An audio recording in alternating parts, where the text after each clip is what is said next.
Hi everybody, I'm Nick, and we're gonna go over your year in review of video games. The year of 2018, it's basically over. It's not over, but it's basically over. A ton of stuff happened in video games, and we're gonna go over it all right now. We're gonna start with January, because it was the first month, just makes sense. In January, we had Dragon Ball FighterZ and Monster Hunter World. Both those games came out. Monster Hunter World kind of set the world on fire for a little bit, and Dragon Ball FighterZ has become one of the mainstays of competitive fighting games.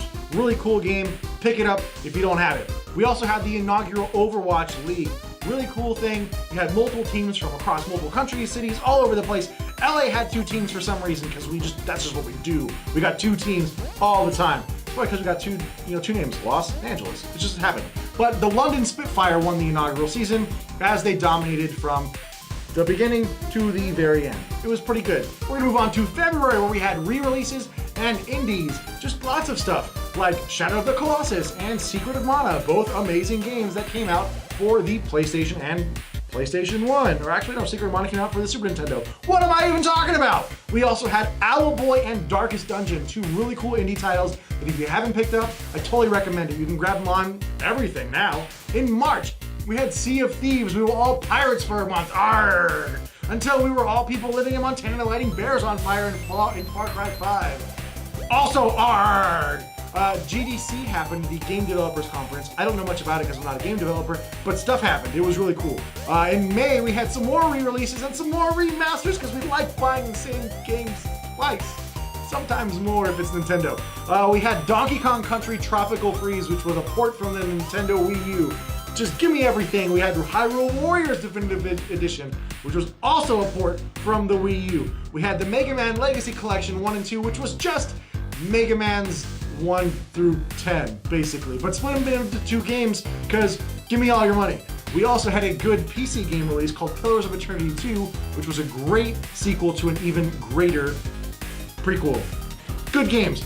Then we move on to June. June was the big month. The E3 month, the month we all couldn't wait for. And then it finally came. E3. Literally everything was there, and everything came to Switch, except for everything that I wanted. But we had Fallout Shelter, we had Fortnite, we had Hollow Knight, we had Paladins, Limbo, the Crash Bandicoot trilogy, all of those great games all came to the Switch. It was such a great time to be a Switch owner. And now is also a great time to be a Switch owner.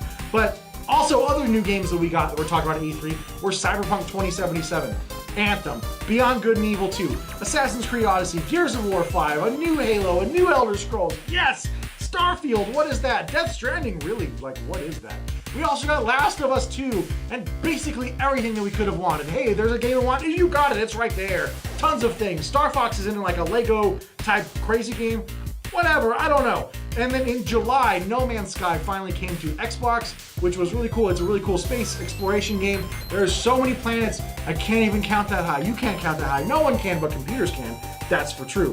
In August, football came back. Everybody was happy except people that don't like football.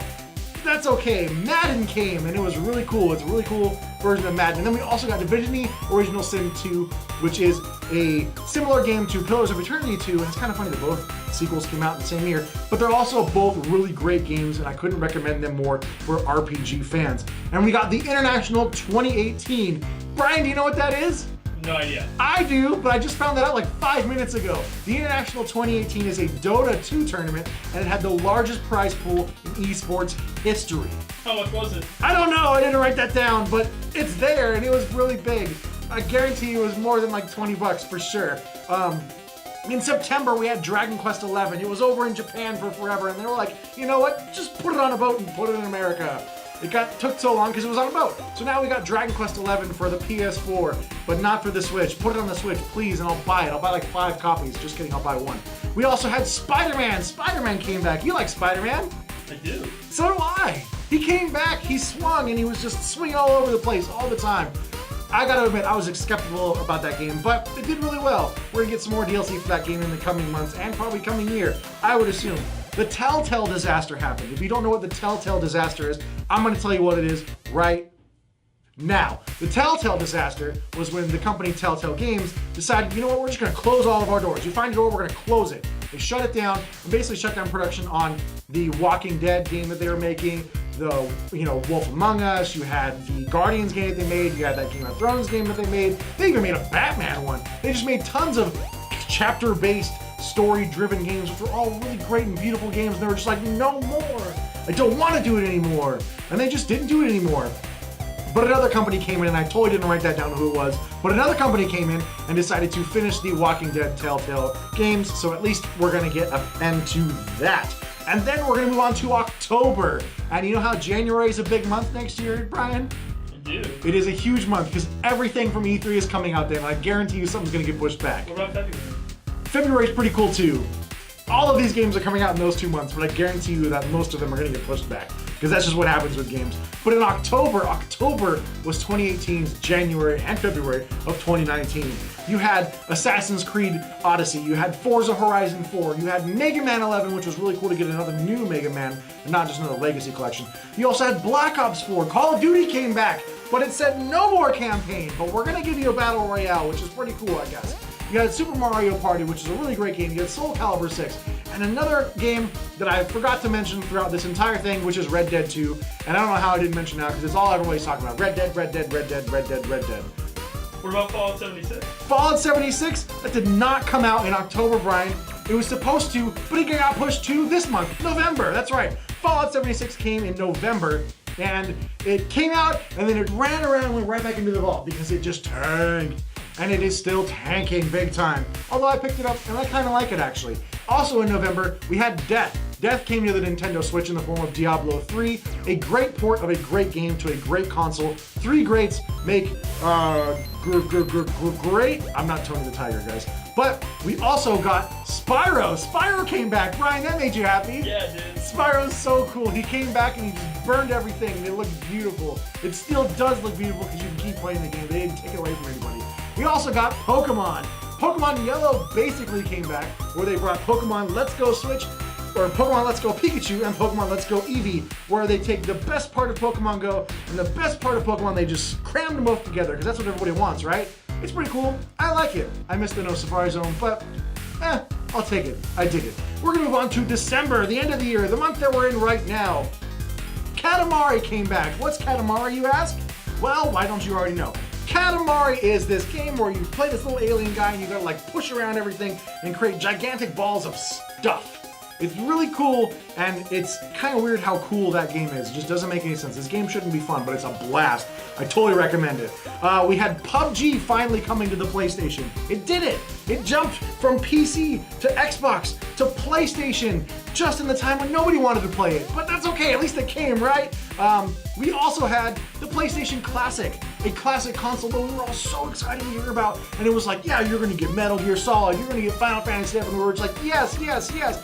And then you're gonna get Ridge Racer and some puzzle game that nobody ever wants to play. No, no, no! But it came, and everybody hates it. But you can hack it like crazy. You should look that up. And also, we got Smash. Smash, Smash, Smash. I should say 5 smashes, because I'm pretty sure it's the 5th iteration of Smash, right? I think so. Yeah, pretty close.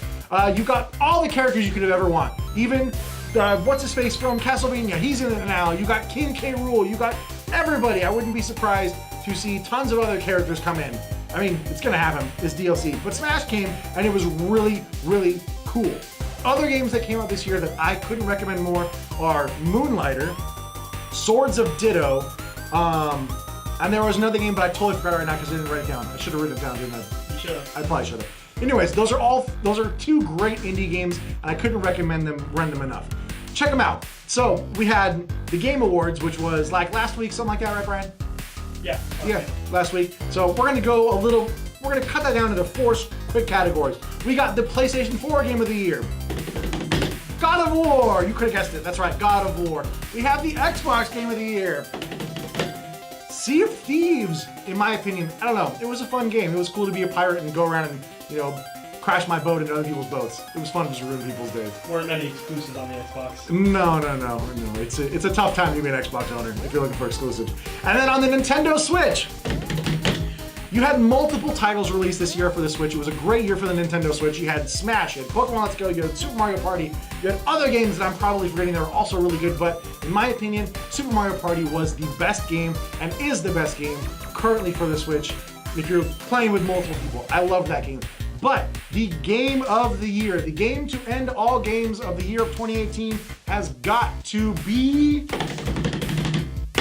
God of War. That's right, God of War has to be the game of the year, barely edging out that little game Red Dead Redemption or whatever it is. But it had to barely edge it out because it's just a perfect game. The game doesn't need DLC, it doesn't need an online mode, it doesn't need eShop or microtransactions. It just play as this angry God of War and his son, who also might not be his son, and just kill everything in your path. Do it. You're the God of War. Who cares?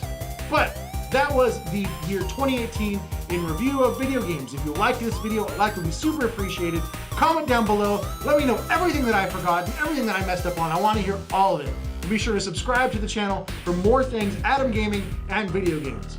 Adios!